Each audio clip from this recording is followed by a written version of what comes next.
Здравей, Тинко! Както казваше един приятел, посвещавам тази последна моя зряла творба на тебе.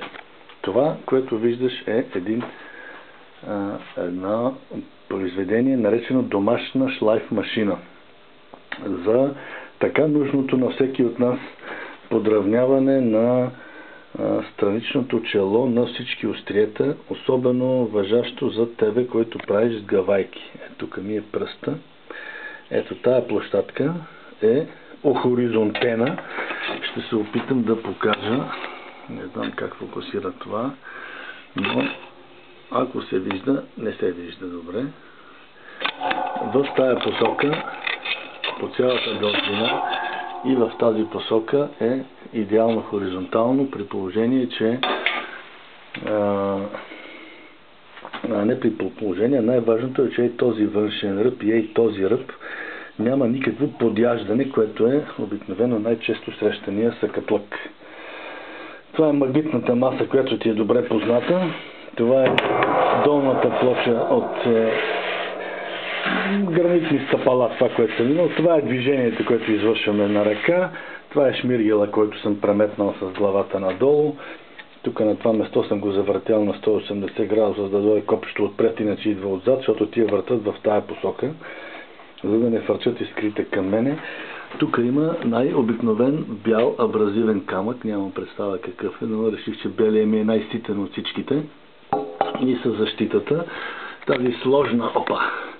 тази сложна гимнастика тук е направена с една шпилка и с една гайка. Това ми е всъщност механизма, с който свалям с десети надолу, като разбира се не знам с колко десети свалям. Конструкцията е трикрака, за да може да бъде максимално устойчива и за да може, така или иначе битката беше да хоризонтирам веднъж този камък. Той да бъде хоризонтален спрямо острието и спрямо масата и всичките тия неща и не се пипа. Имам едно на ум да потърся друг камък, който е по-фин от този, който да дойде на това место. Тук е познатите на всички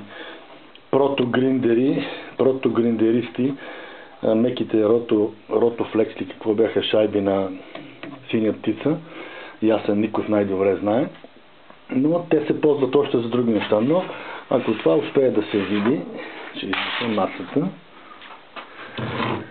Но понеже блести, значи това е целият участък, който съм подравнявал, е този, бастисано се, при това е закалено вече до тук и мога да кажа, че цялото хоризонтално, като този ръб, всички ръбове са идеално почистени, без да са подядени. Сега разбира се, камъка не е достатъчно фин, аз затова казах, че ще търся още един, евентуално за второ минаване, но мисля, че тая операция за почистване от нагар и за подравняване в двете посоки на острието ще сработи. Сега това малко е много сложно за една ръка, много са тежки магнити, много силни и не мога да извада острието, за да го обърна наопаки с една ръка, но тия магнити са достъпни, неодимови магнити, плюс-минус са кръстосани, за да затварят полето през острието, както казаха, че трябва да става специалистите.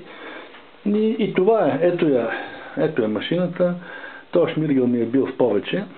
Оползотворил съм го за това. Сега на действително острие не съм го пробвал, особено защото има едно готово дълго, което има много лека кривина и сигурно няма да го мина тук, защото ще ми създаде много грижи. По-добре да го да го финиширам на ръка, защото острието си е хубаво и ще си стане нож.